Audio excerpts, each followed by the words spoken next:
My name is Adrian Nantchev, and this channel is all about helping you become a remarkable entrepreneur. So that's why I started this podcast, Become Remarkable, to bring you people from all over the world, whether entrepreneurs or not, to share with you their story, their journey, their experience, who they are and why they're doing what they're doing. Today I have with me Matthew Pyke, all the way from Manchester, which actually isn't too far from where I live. But Matthew, what we normally do in these podcasts, we have what's called a carry-on question, an icebreaker question. So Anthony Rigolosi from Chiang Mai, Thailand, wants to know, how many times have you failed, and how do you overcome the failure?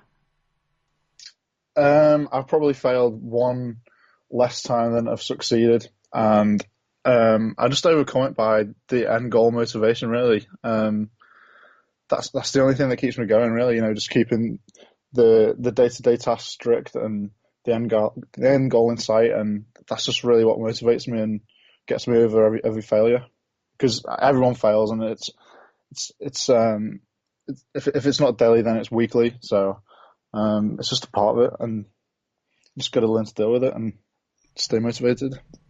Yeah, I agree. I've come to realise that the more you fail, the sooner you're going to succeed.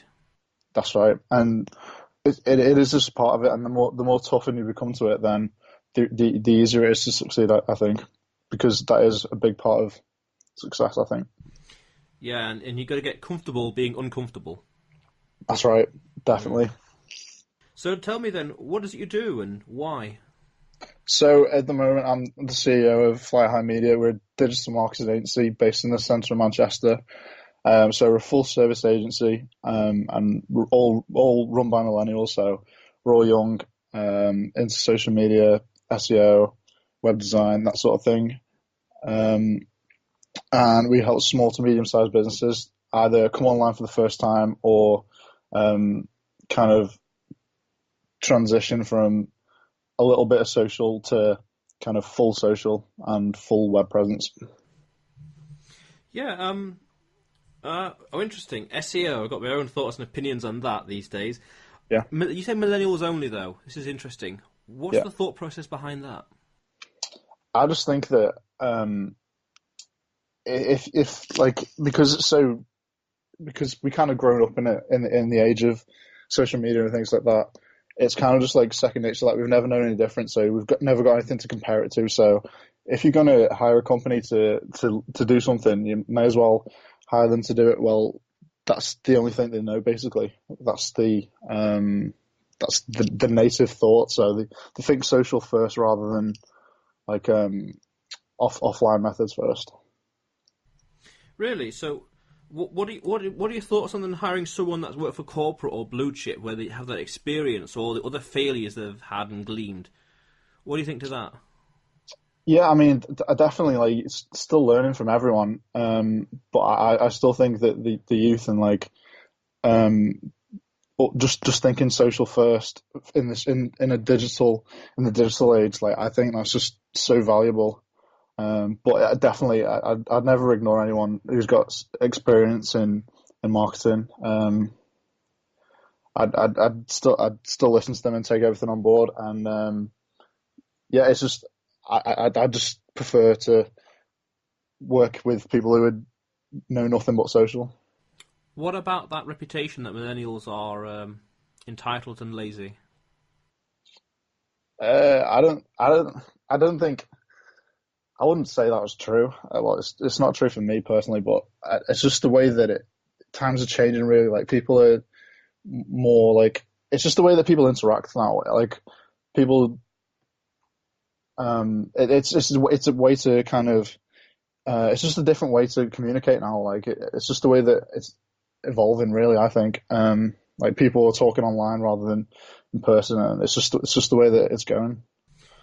Yeah. I see what you mean. In fact, at the moment, I'm writing a book on marketing, actually, and content marketing and inbound marketing. Yeah. And one of the lines in the book is that I say that SEO is dying and social media is killing it.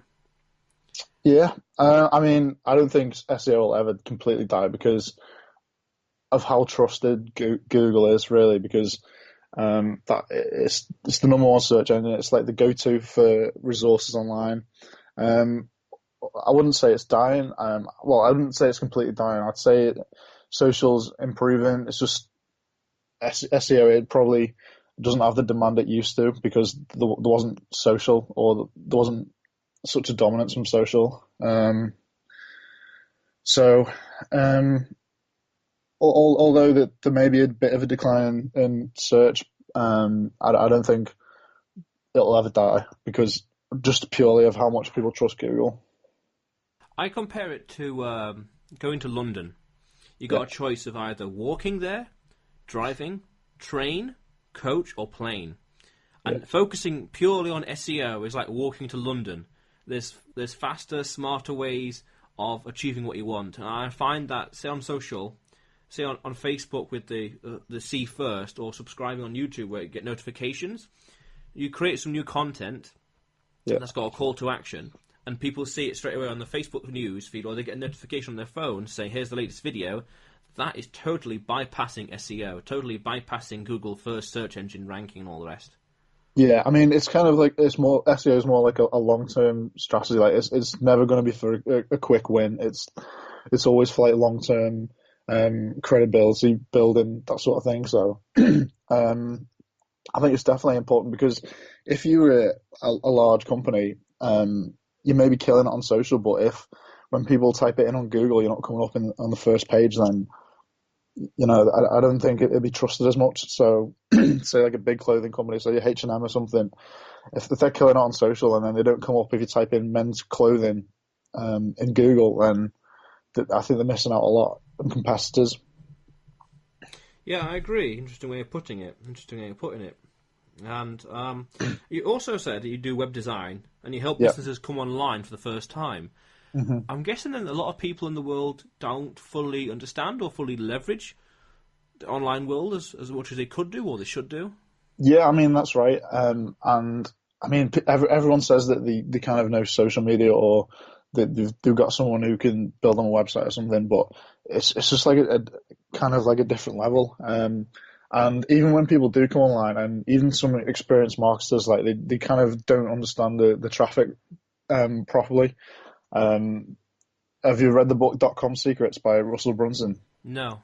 Okay, so he kind of explains like three different types of traffic: traffic that you own, traffic that you control, and traffic that you don't control. And this is opposed to paid and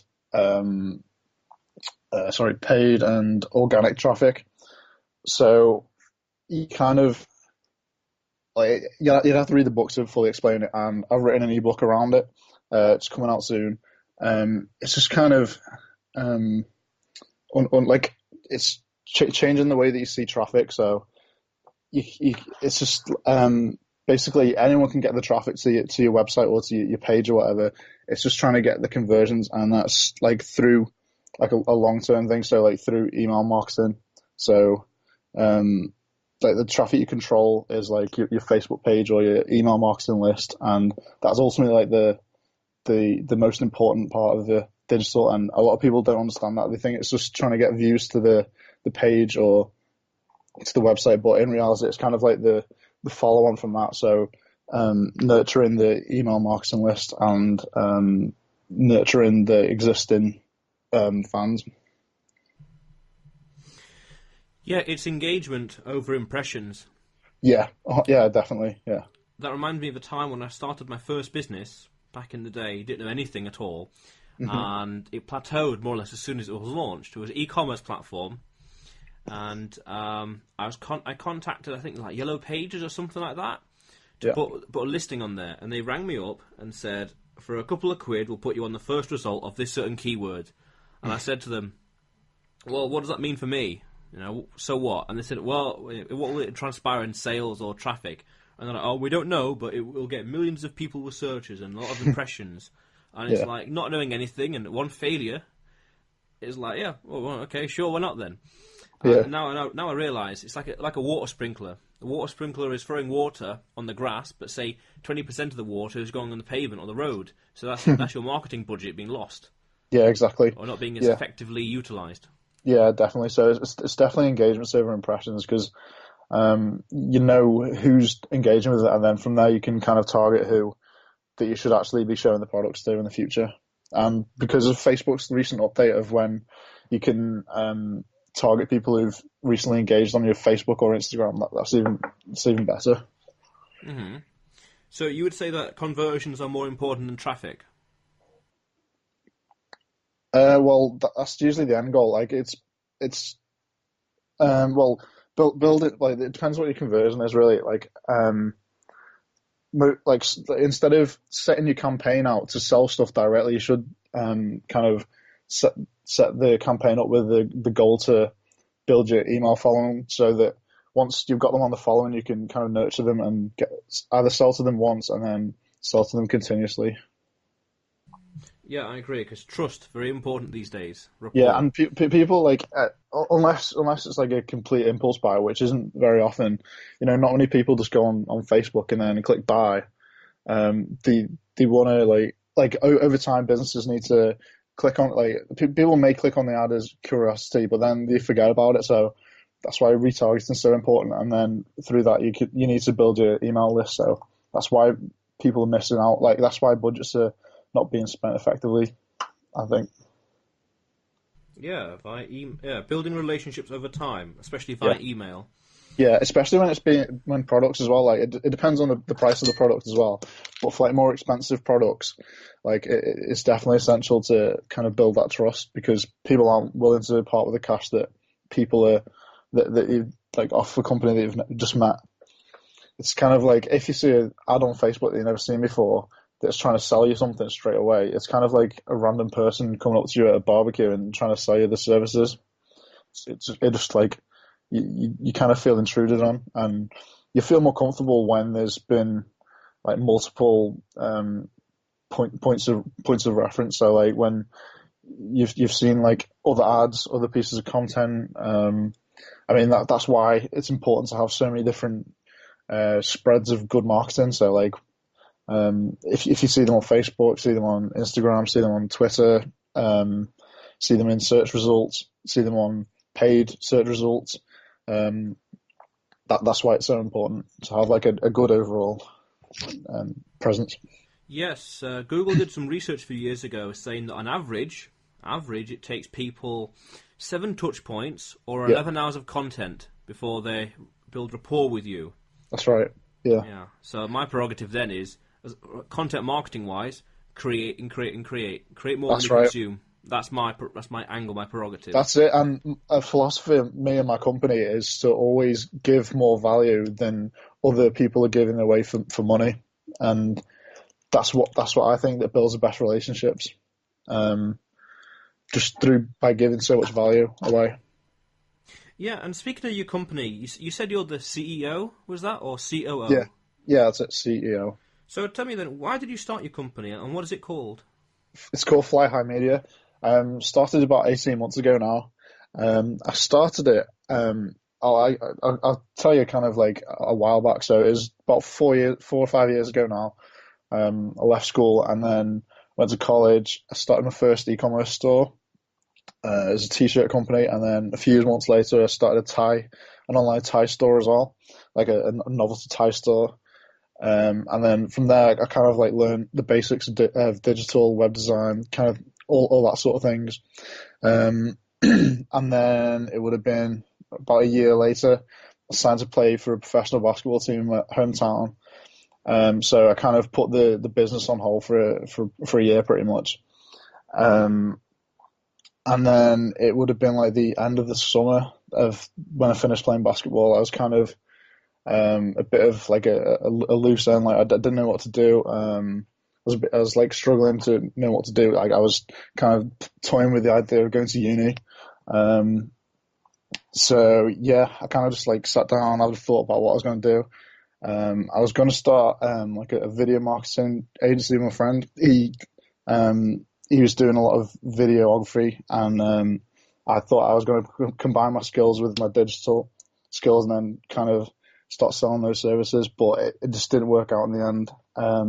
So I gave it a rest for a few months, went to university, And then I was still a bit of a loose end. Like gave up playing basketball at that level, and I just need to find something to kind of fill my time a little bit and fill that buzz. And my buzz, and at the time I was kind of getting people to like I was doing bits and bobs for people for web design and marketing, and then people started asking to pay me, so I started freelancing, and then when the freelancing ended, I kind of just said I'll put this into an agency and give it all I've got and put out some content, put out some blogs, get out on LinkedIn, get out on Facebook, Twitter, build a presence, and then I just built it from there really. A few months later, turned it into a limited company, and then got some offices in Manchester. Yeah, sounds pretty cool. A nice adventure. What did you study at university? So I study marketing management. Mm. What did that entail? It's a good question. It's out of the course, like there's like one unit about digital, which is pretty good. But the rest of it's more like data driven marketing. So like what you do in a job sort of thing. Like it's kind of like data driven campaigns, for offline campaigns, that sort of thing.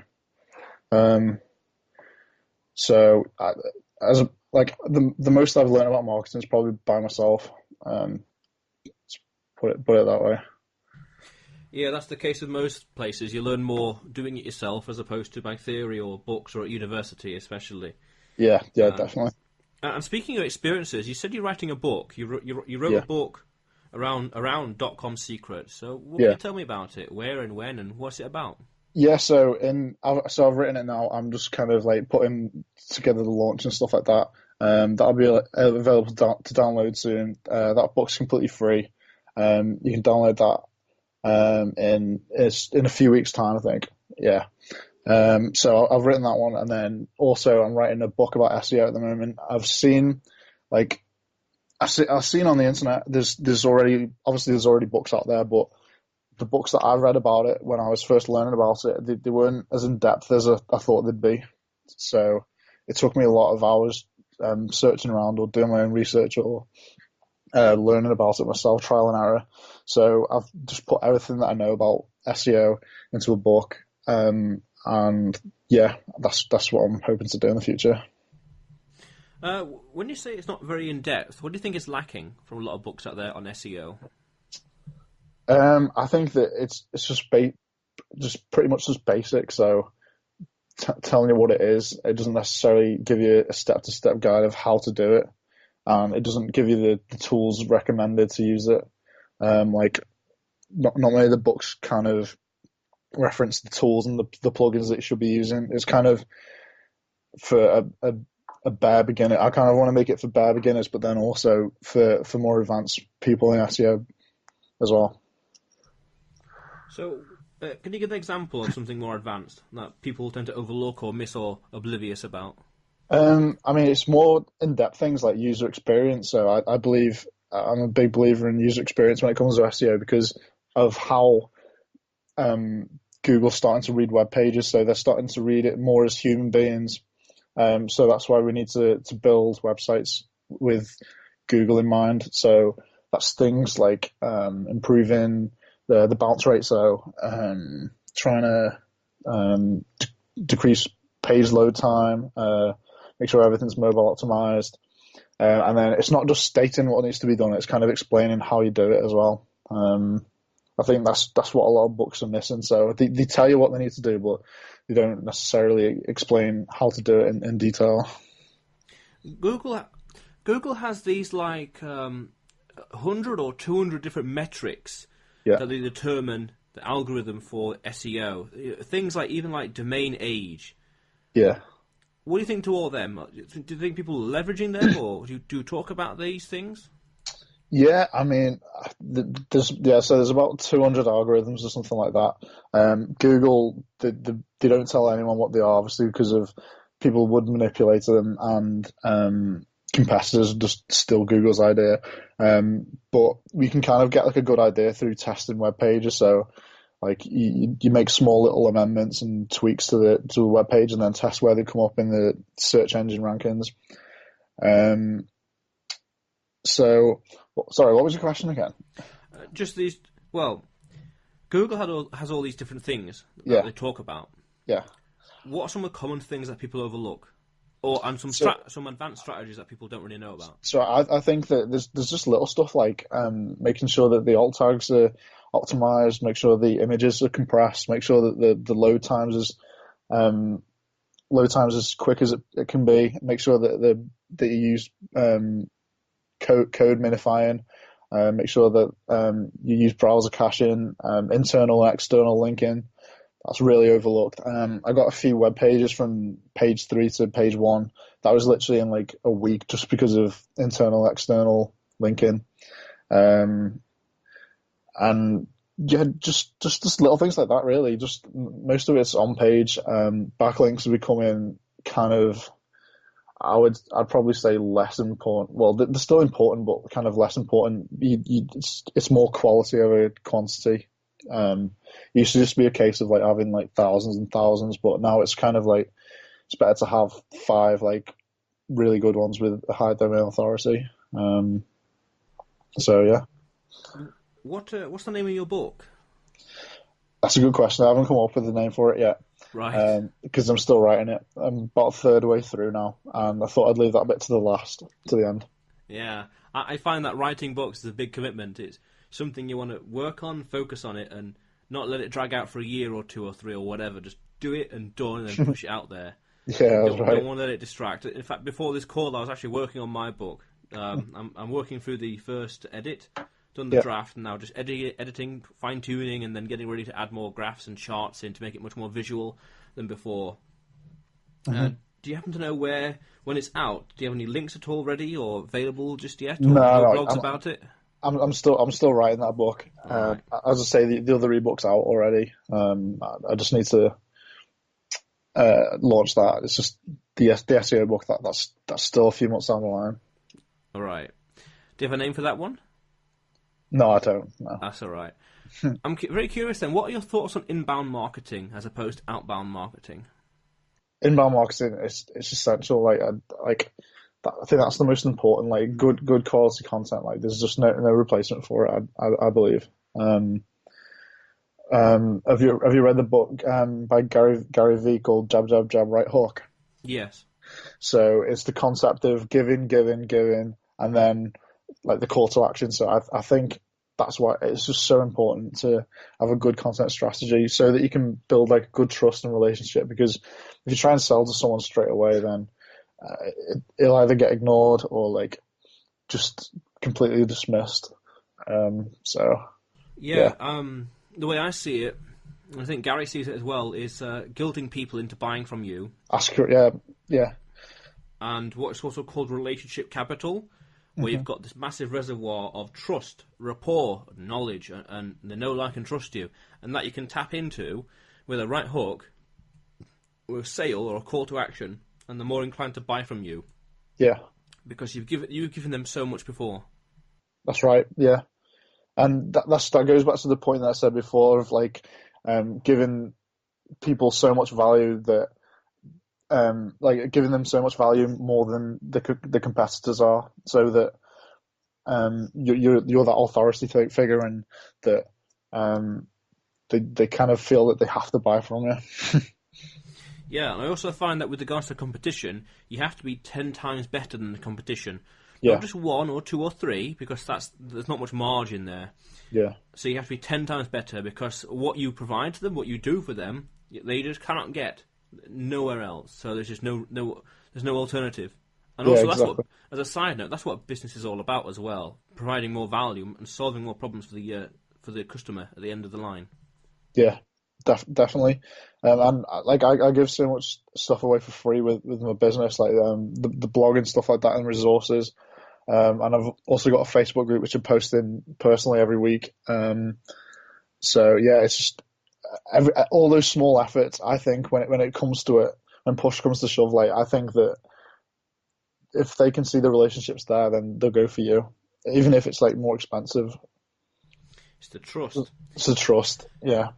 And there are certain personality types, just stable. Certain personality types that are stable, and these people, the more they buy from you, the more inclined they are to keep buying from you. Yeah, exactly. It's success truly does beget success. Once you've sold to someone so like I was saying, was it email marketing?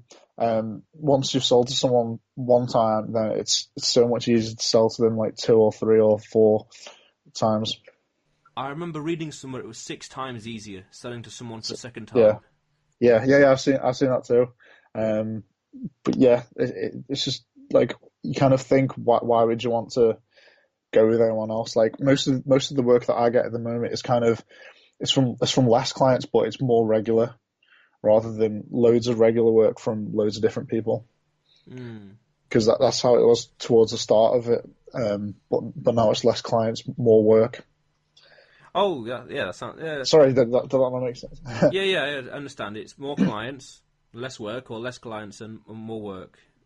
So it's less people to deal with. Yeah, but less more stuff. work. Yeah. Yeah. That's all right. We got So I feel that inbound marketing is like the future, where I find that adverts, billboards, even Facebook adverts, they work. You know, if you're Nestle and you spend a couple of million or hundreds of million, for example, on international advertising, and if you get 1 or 2% return, then that's great, good. But I think most SMEs or small medium enterprises or most businesses, they need to go for more relationship building and building a brand and having that right positioning, as opposed to here's my stuff, buy now. And I think there things like Facebook adverts work now, but say 10 years from now, or even 4 years from now, I don't know, 15 years from now, they won't be. They won't be. What do you think? I think that people they'll start to I think people may start to trust like influencers more and opinion leaders and thought leaders more on social media. But I think that ads they'll come in some way, shape, or form and a different way, because if they are dying, they will find a way to revive themselves, I think. But just going back to the point about talking about outbound marketing, so like billboards and stuff like that, I think that any business like advertising in newspapers and stuff like that, I think they're behind already, because how they can't measure at all exactly how many people are reading that magazine, or what age that they are, or what the buying habits are, or what their income is. You know, you can roughly estimate it, but with Facebook you can target it down really specifically, and you can tell exactly who's reading it. And then once they've read it, you can also retarget them. So that's my argument to it. I agree, and I remember in the late 90s or early 2000s conversation, when the internet was first coming along, someone said that the internet will never replace this, the yellow pages, and they dropped it down, a big bang. The internet will never replace that. Gone. It's dead. Yes, gone. Dead. So forget about it. Yeah. I think adverts still work, and I agree. They'll be resurrected. They'll find ways, and they'll adapt and all the rest. But I also still think if you've got millions and millions and millions in the budget, and if you get a 1% revenue increase or net revenue increase or whatever, then adverts are still going to work for those big corporations. Yeah, but generally speaking, and also for startups and businesses or lean startups, no, the relationship is more important. And also, I agree with the opinion of thought leaders and the influencers, because the customers are getting more savvy. Yeah. The way I put it is, if you're selling weed killer to your customer, don't talk about your ingredients or your chemicals inside it. Instead, talk about their crabgrass. Yeah. Join the conversation that's happening in their head. Exactly. Yeah. And it's just about who can the question. Because everyone's on a pretty level playing field. Like anyone can do anything really, and it's just the way that you convey the message to the consumer, and the way that you solve their problem better than anyone else. Yeah, I talk about in my book that it's possible to make $100,000 a year talking about how to make the perfect pancake. It's true. Yeah, that's the way it works. 100%, yeah. So I also think inbound marketing is the way forward, building a relationship and getting trust and getting guilt-tripping them into buying from you, because that's what it's all about, really, with regards to social media nowadays, and you say millennials are more online Yeah. as opposed to offline, and I think that's only going to increase. You see people that are like, children that are like 1 year old, for example, and they've been brought up on the iPhone. Whether good or bad is a different question, but Yeah. that's their next. That's the future for them. Yeah. They're going to be. You know how we were much more techie than the previous generation. Hmm. They are going to be even more techie than us. Yeah, that's the scary thing as well, because like I was obviously around before like mobile phones and stuff. Like I got my first phone when I was about 10 or something. But it's just scary to think that like when kids are learning this technology at like 2 or 3 or whatever. I mean, it's scary, but it's also quite exciting for what could be done for good, really. So yeah. Yeah, it's pretty cool. So, as we begin to wrap up this podcast, as we start to wrap up this podcast, what are you working on now, and what's next for you and your company? I'm just working on my book really, and then working on the launch stages of my ebook, and then at the moment I'm just doing client work really, and just trying to work on my personal brand as well. I think like the personal brand, I think that sells your company more. I think trying to sell as a person rather than as a company works so much better. So I'm trying to build my personal brand. Yeah, so that's what I'm working on at the moment. I just want to kind of get as much content out there for free as well. I think there's a lot of demand for good in-depth content. I think there's a lot of kind of how I'll just say it, probably like not in-depth content. So I want to get out good quality content for everyone to understand and enjoy. So yeah. Yeah, I think nowadays personal brand is especially important because you can monetize yourself, monetize your character, and Yeah. that helps to build rapport in business. But also at the same time, it's monetizing yourself. You've got stuff that you take for granted on a daily basis, and it's like, well, package it in a video, podcast, book, whatever, in some digital format and share it with the world, and it helps to bring attention, awareness, and trust to you, which is helpful for the long term as well, in the long game, only a game worth playing, Yeah. and also inadvertently for your business as well, whether investors or customers and beyond. Yeah, definitely. I just think there's so many people looking for like quick wins, and through the personal brand, you won't like win overnight, but it's just like it's more of a marathon than a sprint. So like you just got to keep up with it, and just keep going with it really. And if I could recommend anything to anyone, then it would be to build a personal brand, to try and sell your services. Yeah, that's what I've been working on roughly since June of this year. I've Yeah, had the idea for much longer than that, but it took a series of events to fully realise what the angle is, what the story is, or what the mission is, what the purpose is. yeah. And with regards to your personal brand, how are you going about growing it, and what is the angle? So at the moment, I'm big on Instagram, so I kind of like post on there quite a lot. So I kind of do like it's like a daily blog on that. It's like on the story, and then also I do a blog now and again, and then I'm starting to build an email marketing newsletter. So like talking about entrepreneurship and things like that. And part of the personal brand as well is the Facebook group that I've got. So that's from me posting personally. So I'm building relationships with local businesses and people interested in marketing. Yeah, I was going to say local businesses. How is that the business scene or the entrepreneur scene in Manchester and up north? Sorry, what did you say? So how is it? Yeah, how is the entrepreneurship scene in Manchester? Yeah, I mean, it's pretty buzzing. I've always said that like Manchester's kind of like the capital of the north, and I'd say that it's maybe the capital of digital in the UK because of how many big companies are in the city. Um, I'd say that like local businesses, there's loads around. I work from an innovation center, so there's other local businesses in there too. So yeah, there's loads of businesses operating. Yeah, The digital north. yeah, That's what it sounds like. yeah, definitely. Yeah, cool. Yeah, I'd say like outside of London, then I'd say it could probably beat London in terms of digital because in Manchester it's kind of like this similar age, it's a similar city size, but you're not kind of paying London prices. You're kind of paying for the same skills, but you're not paying the same price.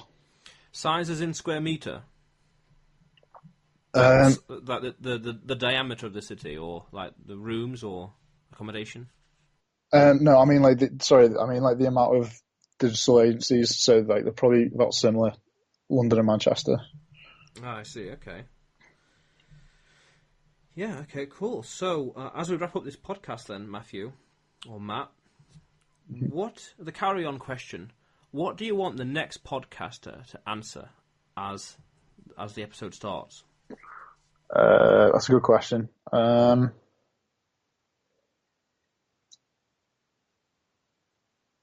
Uh, if you could go back 5 years in time, what would you tell yourself today? Okay, go back 5 years. Yeah. Uh-huh. What would you tell? Okay, interesting. That's pretty cool.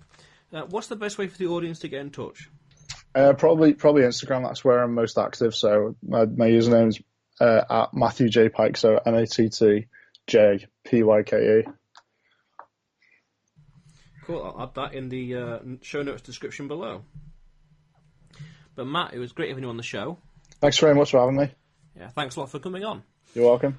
Now, ladies and gentlemen at home, if you haven't already, click on the subscribe button below and press the bell notification right next to it for the latest uploads. Because this channel is all about helping you become a remarkable entrepreneur. So go out there today and do something remarkable. Because that is what it's all about.